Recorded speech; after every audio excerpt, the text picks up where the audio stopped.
Então, vamos falar um pouquinho sobre a minha experiência, minha vivência na ortopedia. E aí a gente vai tirar todas as dúvidas de vocês aí. Começando aqui, quero me apresentar, não sei se todo mundo me conhece, meu nome é Marcela Rodrigues. Eu sou médica pelo FMG, eu formei em 2013, ano que vem vai fazer 10 anos, e eu fiz ortopedia e traumatologia já direto. No começo, né, queria outras especialidades no começo da faculdade, mas aí quando chegou no 6º período, eu me encantei assim com ortopedia, eu achei uma especialidade muito resolutiva, muito inteligente, muito prática, objetiva, e eu sou muito prática, objetiva, então eu gostei muito, achei que combinava muito comigo e comecei a estudar cada vez mais. Fui monitora por 2 anos de ortopedia, e a hora que chegou o último ano, que é o ano que você tem que marcar o X lá, né? Decidir qual que é a especialidade que você vai fazer, eu dei uma bambeada, assim, fiquei um pouco na dúvida, porque muita gente falava para eu não fazer ortopedia, porque falava que não era uma especialidade para mulher, que era uma especialidade que tinha que trabalhar muito, que ia dar muito plantão, ficar muito fora de casa, que era uma especialidade que tinha que fazer muita força, que não ia combinar comigo, que eu sou pequenininha, eu tenho 1,57 m, né? Na época eu pesava 50 quilos. Então, eu fiquei com medo, tentei gostar de outras coisas, aí eu visitei ambulatório de otorrino, visitei ambulatório de oftalmo, mas eu não gostei de nada, nada fazia meu olho brilhar, eu não encantava com nada igual eu gostava de ortopedia, igual eu assistia cirurgias de ortopedia, então eu resolvi encarar, resolvi arriscar, né, e foi uma das melhores escolhas que eu fiz.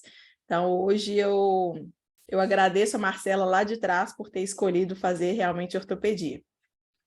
Depois que eu fiz ortopedia, eu fiz uma outra residência médica, a gente chama de subespecialização, mas na verdade é uma outra especialidade médica, que é a cirurgia da mão, né? Uma cirurgia que a gente faz de todo membro superior, apesar de se chamar cirurgia da mão, e é uma especialidade muito bacana também. Foram mais 2 anos, então são 3 anos de ortopedia e depois mais 2 anos de cirurgia da mão. Hoje eu faço parte da SET, que é o Comitê de Ensino e Treinamento, né, a Comissão de Ensino e Treinamento da SBOT, para preparar os residentes para a prova de título.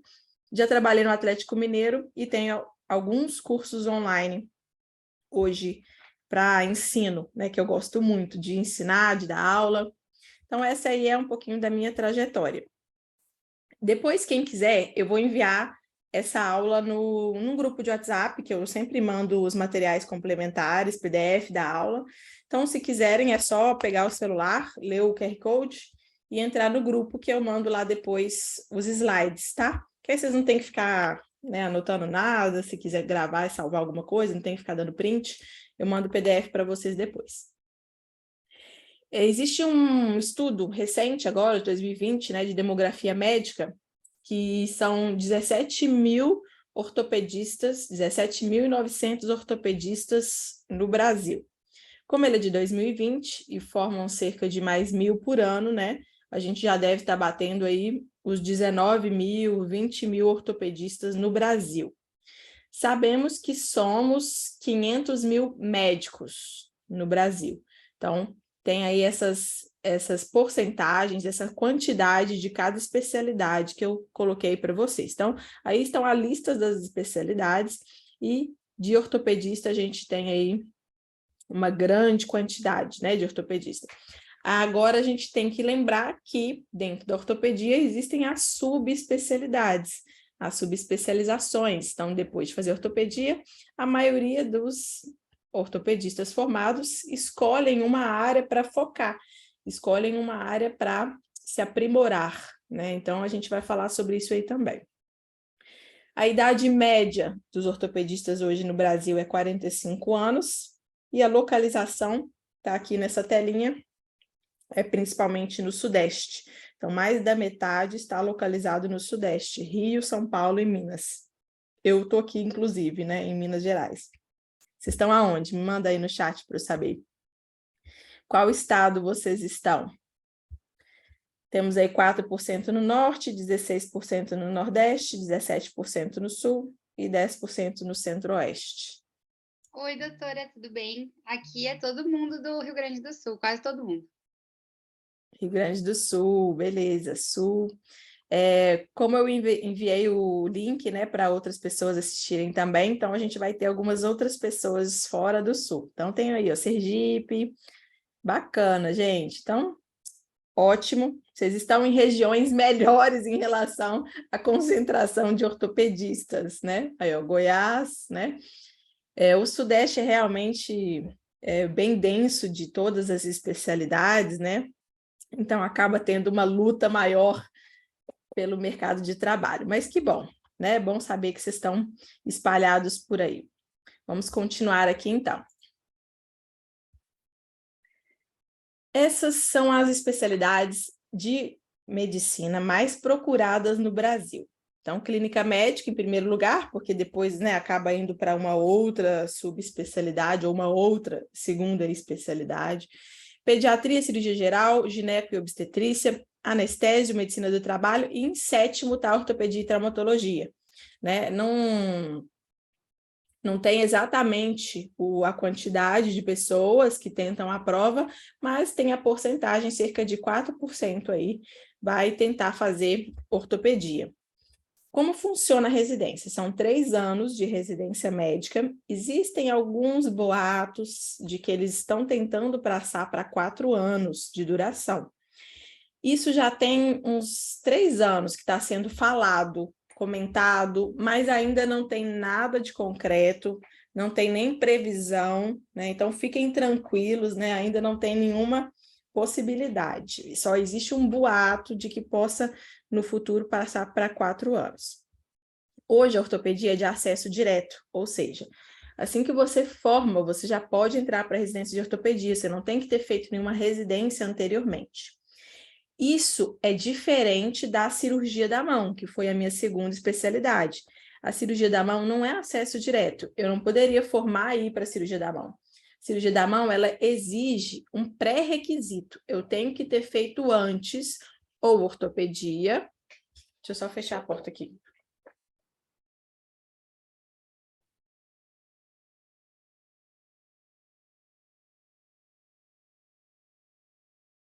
Eu tenho que ter feito antes ou ortopedia ou cirurgia plástica. Então, existe um pré-requisito, diferente da ortopedia, que é acesso direto. Em 2019, tinham 900 vagas de residência de ortopedia por ano abertas, né? Existe até uma tabela que mostra os serviços, o contato de cada uma, o telefone, e eram 900 vagas. Hoje a gente tem um pouquinho mais de vagas, né? Tem alguns serviços que abriram uma quantidade maior de vagas, outros serviços novos, outros diminuíram a quantidade de vagas, então variou um pouco. A gente fala em geralmente 1.000, né? Arredondando 1.000 vagas de ortopedia de residência por ano. Em relação aos ortopedistas já formados, 93,6% são homens e 6,4% são mulheres. Essa proporção, ela é semelhante à proporção também nos Estados Unidos, né? Então, no Brasil e nos Estados Unidos é cerca de 6% de mulheres. Tem 2 formas de a gente entrar em uma formação de ortopedia. Ou a gente faz uma residência médica, faz uma prova de um concurso de residência, e aí, nesse caso, é uma prova que ela é controlada pelo MEC, e por isso, quando você forma, você já recebe o certificado e o título de ortopedista, e você já pode atuar na área com o diploma de CRM mais o registro do RQE, que é o registro de especialidade médica, que é o certificado da sua residência MEC que você vai levar lá no CRM para registrar. Mas quando você faz um processo de formação que não é a residência médica do MEC, então a gente chama de especialização, são processos de dentro de alguns hospitais e serviços que, na prática, é igual à residência, mas ele não tem acreditação do MEC. Então, quando você forma, você não consegue ir lá no CRM com o seu certificado e pedir o seu RQE, que é o número de registro. Então, você ainda não pode, quando forma, falar que você é ortopedista, atuar como ortopedista, pegar plantão como ortopedista. Você precisa de uma certificação. E aí, para conseguir essa certificação, você vai fazer uma prova, que é a prova da Sociedade Brasileira de Ortopedia. que é a prova da SBOT. Essa prova chama TEOT, Título de Especialista em Ortopedia e Traumatologia. Se você passa nessa prova, você pode ir lá no CRM, registrar o seu título de ortopedista e obter o seu número de registro, que é o RQE. Então, existe essa pequena diferença aí. Como que eu vou saber? Se você vai fazer um concurso público de residência médica, é pelo MEC. Se você vai fazer uma prova de um processo interno de algum hospital, você vai ver lá que é uma especialização. Então, é só perguntar também se tiver alguma dúvida para a equipe organizadora, né, para quem estiver controlando todo esse concurso de provas. Hoje a gente tem alguns congressos que são encontros anuais, que são os congressos, e congressos também regionais, que são encontros geralmente no início do ano, no meio do ano, variam de acordo com cada região, né? O principal para a gente hoje na ortopedia é o Brasileiro de Ortopedia, que é um evento com 3 a 5 mil pessoas, é um evento grande, acontece geralmente em novembro. Ano passado foi em São Paulo, esse ano foi em Florianópolis, acho que muitos de vocês estavam lá, né? E ano que vem será em Brasília. Depois que eu faço ortopedia, independente se eu fiz ali a residência ou especialização, eu geralmente escolho uma área para me subespecializar, né? Então, eu posso escolher fazer coluna, posso escolher fazer joelho, cirurgia da mão, ombro e cotovelo, oncologia, que é o tumor, ortopedia pediátrica, doenças osteometabólicas, né, que vai tratar principalmente a osteoporose, mas outras doenças também, cirurgia do quadril, reconstrução e alongamento ósseo, que trabalha com fixador externo, tornozelo e pé, trauma de forma geral, né, trauma ortopédico de todas as partes do corpo, medicina do esporte, tem também algumas pessoas que vão para a área de dor crônica. Então, a gente tem várias subespecialidades, não existe, sim, uma regra, né, de quais são ou quantas são. Aqui eu listei a maioria que eu lembrei para vocês, que são as mais comuns de serem procuradas, tá? A maioria delas dura 1 ano, e a maioria delas é um fellow, é um acompanhamento. Você vai acompanhar um serviço ou um ortopedista naquela área para receber um certificado no final. Mas isso é um acompanhamento, é um fellow, né? É uma coisa mais informal. A única aqui que seria mais formal seria a cirurgia da mão, que é uma especialidade médica, então é uma residência mesmo, e também a medicina do esporte, se você fizer a residência de medicina do esporte, mas existe também pós-graduação de medicina do esporte, né? Então, você pode fazer ortopedia e fazer uma pós-graduação de medicina do esporte, por exemplo. Eu escolhi a cirurgia da mão, que era a que eu gostava mais, as cirurgias, né, delicadas, de nervo, com microscópio, eu gosto bastante, e foi a que eu acabei escolhendo. Na rotina, depois de formar, a gente vai trabalhar com consultório, e aí você pode trabalhar com convênio, com particular, você pode ter seu ambulatório no SUS também em alguns hospitais, você pode trabalhar em alguns serviços de saúde do próprio município, do serviço SUS, mas sem ser um ambulatório dentro de um hospital, por exemplo, centros de referência de especialidades médicas, né? Você vai ter bloco cirúrgico, você vai poder operar SUS, particular, convênio, de acordo com qual hospital você estiver. Outras opções da rotina do formado são plantões que você pode dar em hospital ou em UPA, que é a unidade de pronto atendimento. Você pode trabalhar também com perícia médica, ou você pode fazer concurso público. Então, tem várias opções que podem aparecer aí na sua rotina, e você tem que estar ali preparado para as oportunidades que forem surgindo, né? O salário médio de um ortopedista, segundo esse primeiro estudo, é de 13.800.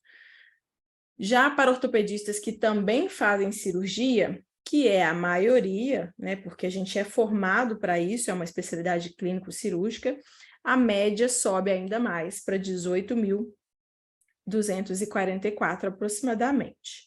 Nos Estados Unidos é uma das especialidades melhor remuneradas, e no Brasil é a terceira especialidade com melhor remuneração. tá? Aqui, seguindo mais ou menos os 14 mil que a gente falou no slide anterior, né? É claro que existe a possibilidade de aumentar esse valor muito mais. Se você fizer mais cirurgias, se você der mais plantões, ou se o valor da sua consulta for maior, ou se você atender muito paciente particular, se fizer uma cirurgia particular grande, né? Então, esse valor vai aumentando de acordo com a sua experiência na carreira também. E agora algumas dúvidas que vocês levantaram, que a gente vai responder aqui, e depois, se ficar mais dúvidas ainda, vocês podem mandar aqui no chat que a gente vai responder. Então, a primeira foi a seguinte: a possibilidade de contemplar todas as áreas da ortopedia, mesmo não tendo tanta força? O que acontece? A gente tem que fazer força em vários momentos da ortopedia, em algumas cirurgias. Por exemplo, cirurgia de membro inferior, alguém tem que segurar a perna no alto, tem que fazer força. Mas é por um tempo curto ali, até fazer a antisepsia da perna e depois vai descer. Numa cirurgia de quadril, a gente tem que fazer força na hora de segurar o fêmur ou afastar o quadril, né? Mas é por pouco tempo ali que faz aquela força e depois relaxa. Numa cirurgia de, por exemplo, artroscopia, a gente às vezes tem que segurar a perna. Então, a gente pode fazer o quê? Encontrar alternativas para a gente driblar essa força que tem que ser feita. Por exemplo, subir num banquinho, num tablado, né, para ficar mais alto, e aí fica mais fácil de carregar a perna. Ou então, apoiar alguma coisa na bacia, no quadril, que aí fica mais fácil do que apoiar nos braços. Ou, por exemplo, aquele alicate grandão, que aqui a gente chama de Ricardão, não sei se aí chama assim também. Depois vocês podem até me mandar aqui no chat como é que vocês chamam aquele alicate grandão que a gente corta anel que fica preso no dedo no pronto-socorro. Então, a gente usa esse alicate, que aqui a gente chama de Ricardão, a gente usa no bloco cirúrgico para cortar, às vezes, pino de chance, que é um pino grosso, metálico, que a gente usa para montar fixador externo. E ele é muito pesado, chamamos assim também, então chama também de Ricardão. Acho que em São Paulo acho que chama diferente, se não me engano. E aí ele tem que fazer muita força, né? Eu, por exemplo, não consigo cortar um pino de chance colocando uma mão em cada parte, né? Em cada aba ali do alicate, em cada perna do alicate. Então, o que eu tinha que fazer? Eu tinha que virar o alicate de lado, deitar ele, posicionar do jeito que eu queria. Aí eu apoiava uma perna do alicate na barriga e ia com as duas outras mãos na outra perna, para fechar o alicate, usando a barriga, o abdômen ali, fazendo força. Assim eu conseguia, porque aí eu usava uma musculatura minha mais forte e ainda usava as duas mãos na outra perna e a barriga como apoio. Então, eu não precisava fazer isso aqui, porque eu não dava conta. Então, eu tenho a possibilidade de ir adaptando as formas que eu faço força para conseguir fazer aquele movimento. A gente tem até uma frase, né? Vou até colocar ela aqui para vocês. Uma frase de Arquimedes, não sei se vocês já ouviram falar.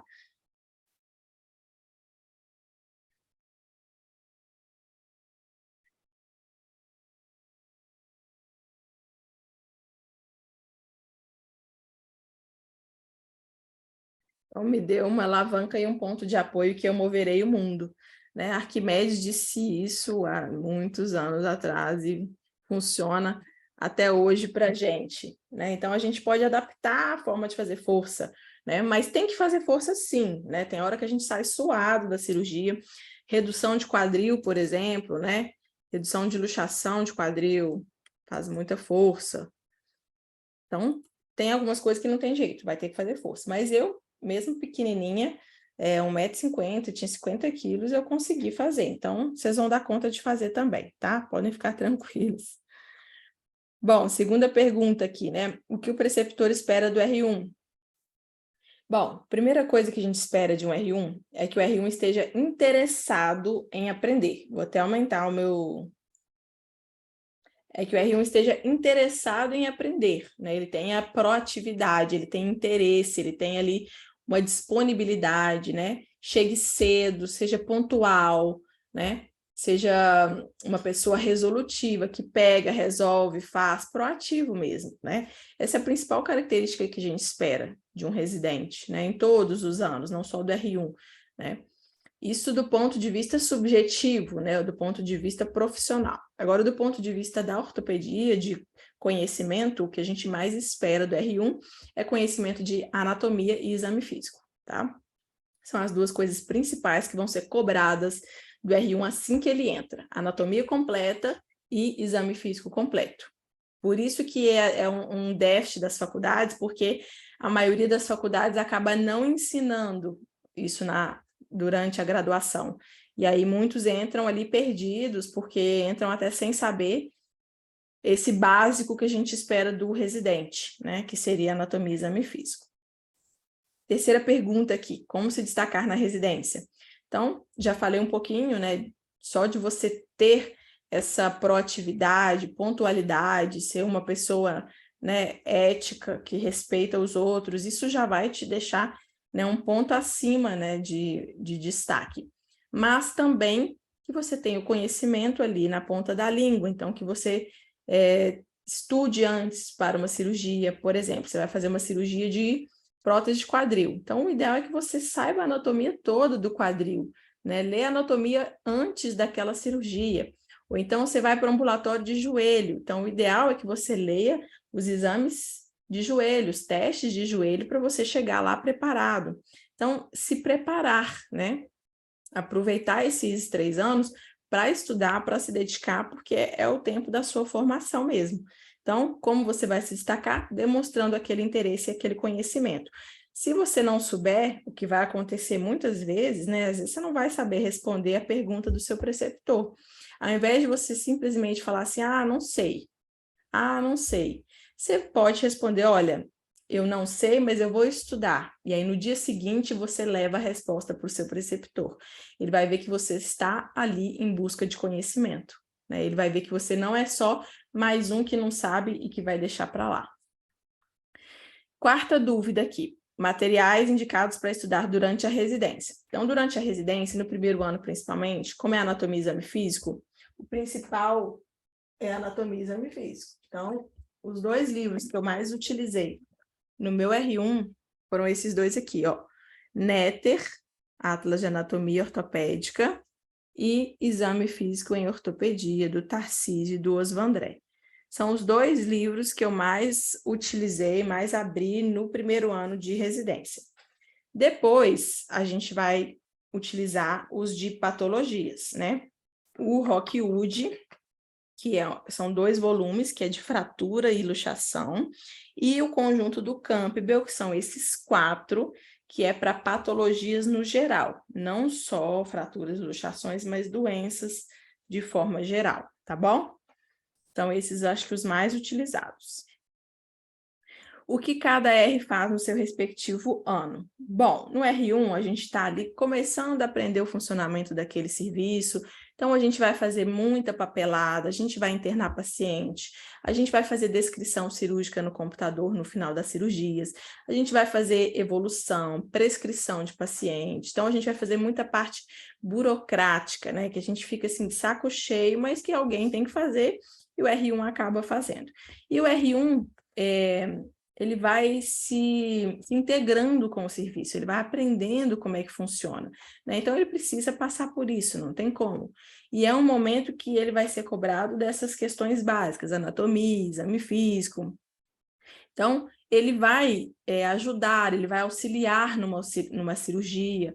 Talvez no final do R1 ele já comece a fazer alguma outra cirurgia, mas não tem como ele já no primeiro dia de residência, nos primeiros meses, fazer uma cirurgia, porque ele não tem conhecimento para aquilo. Então, o que o R1 vai fazer é mais uma parte burocrática, atendimento, plantão, né? Ele vai aprender a fazer imobilizações, gesso, ele vai aprender o básico de uma cirurgia, ele vai dar ponto, ele vai fazer coisas básicas nesse primeiro ano e talvez no final do primeiro ano já comece a fazer alguma cirurgia. No R2, a gente já espera que o residente faça mais cirurgias de trauma. Então, é esperado que ele tenha mais conhecimento de traumatologia, que seria aqui, ó, o Rockwood, né? Os livros Fraturas em adultos do Rockwood. Então, ele já começa a fazer mais fratura de punho, fratura da tíbia, né? Vai começando a fazer fraturas maiores até ele ir evoluindo naquele assunto. E o R3, aí ele já começa a fazer cirurgias mais complexas, cirurgias mais elaboradas, né? Ele vai ter também, geralmente, mais tempo para se aprimorar nos estudos, para estudar, que ele vai ter uma prova ali no final daquele ano. E atendimento de consultório e ambulatório, praticamente todos fazem, né? O R1 faz mais plantão, geralmente, do que o R3, por uma questão mesmo de hierarquia, né? Enquanto o R3 está fazendo mais cirurgia, que é o momento dele fazer cirurgia, o R1 ali está fazendo mais plantão. E assim as coisas vão melhorando com o passar dos 3 anos, né? O primeiro ano é realmente o mais difícil, o mais penoso, né? O que a gente vai se dedicar mais e vai precisar de gastar mais energia. Por isso que eu recomendo, inclusive, de nem dar plantão por fora no R1, porque o R1 é um momento muito cansativo, muito estressante, é um mundo totalmente novo, que você vai trabalhar muito, vai desgastar muito mentalmente, fisicamente. Então, eu sugiro nem dar plantão por fora nesse primeiro ano, fazer um pé de meia, se for o caso, e no R2 você vai conseguir já começar a dar alguns plantões por fora. Como é o mercado de trabalho para o ortopedista no início da carreira, né? Então, no início ali, você vai começar com mais plantões, né? Você vai tentar conseguir uma coisinha ou outra. Por isso é tão importante a gente se destacar durante a residência, porque as portas começam a se abrir no final da residência. Quando você forma, as portas começam a se abrir, então as oportunidades começam a aparecer. Se você fez uma boa residência, se destacou nos 3 anos de residência, você vai receber convites para trabalhar, você vai receber vagas para entrar em alguma equipe. Então, depende muito de como você fez a sua residência. A residência médica é o seu currículo para o seu mercado de trabalho. E aí, no começo, você vai dar plantão, trabalhar ambulatório, consultório, pode começar a montar o seu consultório, mas é tudo, claro, ganhando experiência, mais devagar. Geralmente, a gente trabalha no SUS, no começo, né, da carreira. Então, é pé ante pé, pé sobre pé, como fala isso? Subindo um degrau de cada vez, né? Principais desafios da profissão. Bom, como toda profissão de cirurgia, né? Um dos desafios maiores é carga horária. A gente acaba trabalhando muito mesmo porque a gente não tem hora para começar uma cirurgia e muito menos hora para terminar uma cirurgia. Então, carga horária acho que é um dos desafios da profissão de todo cirurgião, né? Seja um cirurgião de outra área ou seja um cirurgião ortopédico. Outros desafios são riscos de contaminação, né? De pérfuro cortante contaminado. Uma vez durante a residência eu furei a mão com uma agulha e o paciente era sabidamente HIV positivo, então eu tive que tomar aquele coquetel durante 40 dias, além do estresse emocional, né, de risco de adquirir a doença. Então, existem esses desafios também. Além disso, na ortopedia, a gente tem o desafio da radiação, né? Por isso é tão importante a gente se proteger com aventais de proteção. Existem aventais de chumbo, aventais de tungstênio, que protegem nosso corpo contra a radiação. Então, é muito importante fazer uso deles desde o início da residência. Inclusive, quando as pessoas às vezes me perguntam, vale a pena comprar no R1 esse avental próprio, né? Que às vezes os do hospital, assim, aqueles que tem lá na arara do hospital, né, ficam pendurados lá, às vezes eles estão quebrados, eles estão velhos, eles são pesados porque eles são de chumbo. Então, às vezes, ele é mais cansativo do que você investir ali R$3.000 em um avental que é seu, que você sabe que tem qualidade, que só você vai usar, que é um avental, às vezes, de um material mais leve, né? Não precisa ser de chumbo, tem outros materiais também mais leves. Então, vale a pena investir, às vezes, no começo da residência, em um avental desse, né? Então, tem esse desafio da radiação. E outro desafio, que é o desafio da medicina em si, né?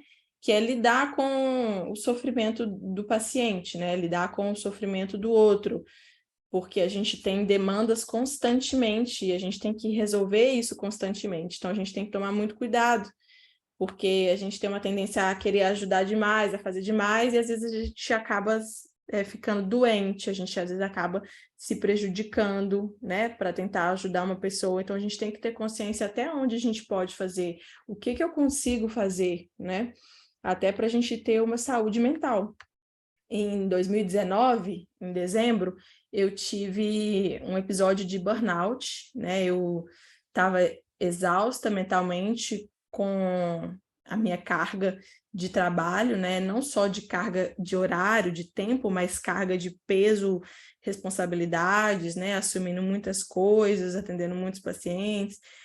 Então, eu tive uma exaustão mental de origem do trabalho mesmo, que a gente chama de burnout. Então, eu tive que fazer consulta com psiquiatra, tomei remédio, tive que fazer consulta com psicólogo, tive que largar tudo por um mês, né? Por um mês eu fiquei sem fazer nada, muita ansiedade, fiquei de cama. Então, assim, foi um episódio muito ruim que me mostrou que a gente precisa cuidar da gente primeiro, a gente precisa estar bem para depois conseguir cuidar dos outros, né? Então, lembrar sempre disso, porque senão a gente acaba se matando mesmo, né? Os médicos, principalmente mulheres médicas, elas tendem a morrer 20 anos antes de mulheres não médicas, né? Um estudo mostrou isso, olha que triste, né? Então, a gente pode fazer diferente, né? Então, vocês que estão aí no começo ainda, né, da carreira de vocês, cuidar primeiro de vocês, para depois conseguir estar bem para cuidar dos outros, né? Saber até onde vai o que você pode fazer por alguém, ou por uma instituição, ou por um serviço, né? Para a gente não morrer antes, né? Vamos tentar durar mais.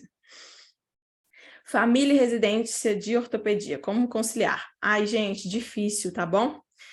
Família e ortopedia, ok, a gente consegue conciliar. Agora, conciliar qualquer coisa com a residência é muito difícil, porque a residência é muito pesada, você vai ter que abrir mão de muita coisa, você vai, né, estar ausente em muitos momentos.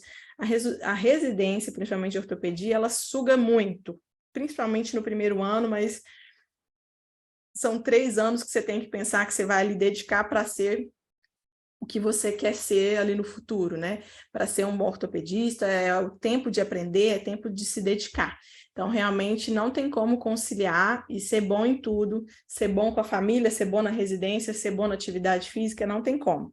A gente tem vários pratinhos que a gente tem que ficar equilibrando, né? E a gente tem que escolher alguns pratinhos. Na época da residência, você vai ter que escolher a sua formação, a sua profissão e deixar um pouquinho os outros pratinhos de lado, né? Talvez você não consiga fazer atividade física como você gostaria, talvez você não consiga se alimentar bem como gostaria, talvez você não consiga participar, estar presente na família como gostaria, né? Então, é conversar com seus familiares antes, falar como vai ser um período de muita dedicação, se você puder ter o apoio deles, seria o ideal, né? Para eles te ajudarem, não só financeiramente, mas te ajudarem de forma, né? Ajudar a montar, ter comida em casa, por exemplo, alguém para fazer, né, um almoço, uma janta para você chegar em casa e ter algo para comer, ou alguém para cuidar, para ajudar a lavar roupa, porque você não vai conseguir cuidar da casa, ou alguém para te dar um suporte emocional, né, que seja um amigo, um namorado, uma namorada.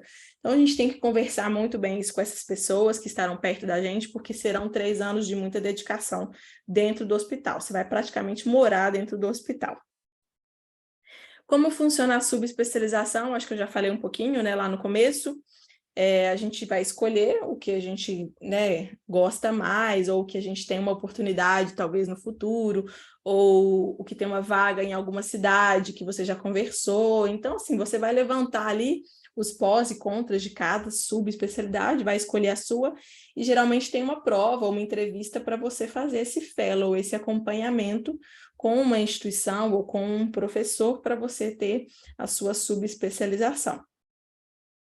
Exceto cirurgia da mão, que é uma residência médica, então é uma prova mesmo que você faz, igual vocês vão fazer prova de residência para ortopedia. E o último aqui que vocês levantaram é como ser mulher numa residência tão machista, né? Essa força ou técnica a gente já falou um pouquinho, né? Lá na número 1, que é os dois, né? É força e técnica, né? E a última aqui, então, como ser mulher em uma residência tão machista. Bom, É uma residência masculinizada, né? Porque 94% arredondando é homem. Mas não são todos os lugares que são machistas, né? Que tem esse comportamento. Infelizmente, alguns serviços têm esse comportamento, têm essa cultura realmente muito difícil de lidar, mas a maioria aceita muito bem. Agora tem muitas mulheres entrando também, tem muitas mulheres no mercado, muitas mulheres boas de serviço, né? A gente teve até um encontro de mulheres ortopedistas lá no Congresso Brasileiro de Ortopedia que aconteceu em Florianópolis. Foi super incrível, várias mulheres super guerreiras. Eu tive a oportunidade de conversar com várias, foi muito legal. Então, assim, a gente vê que é possível, né? A primeira coisa é você acreditar que você pode e focar no seu futuro, onde você quer chegar daqui 3 anos, né?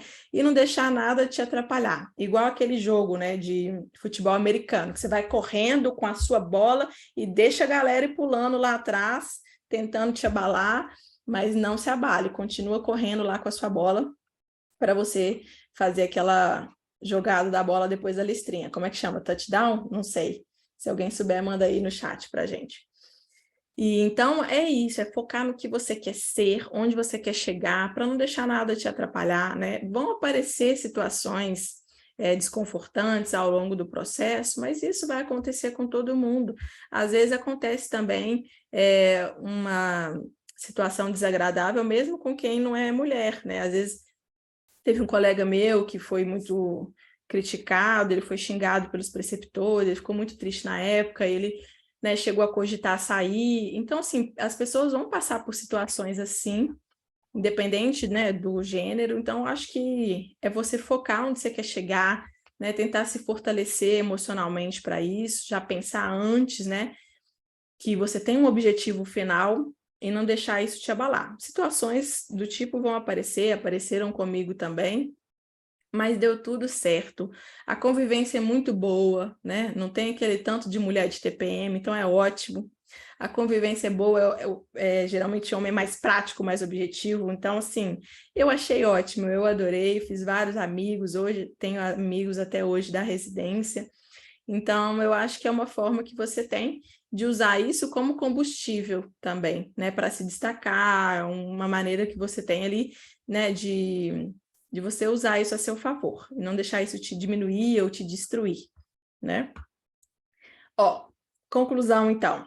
Agora, se vocês quiserem, já podem mandar as perguntas aí no chat, tá?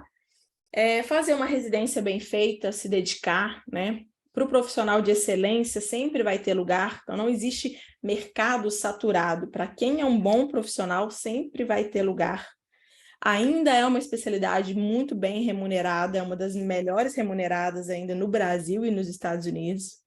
E correr atrás para se destacar desde o início, desde o começo da residência, tá? Quem quiser que eu mande essa aulinha, é só entrar lá no grupo.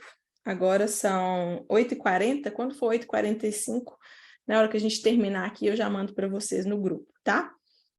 Querem perguntar alguma coisa? Querem mandar alguma dúvida no chat? Ligar o microfone? Fiquem à vontade.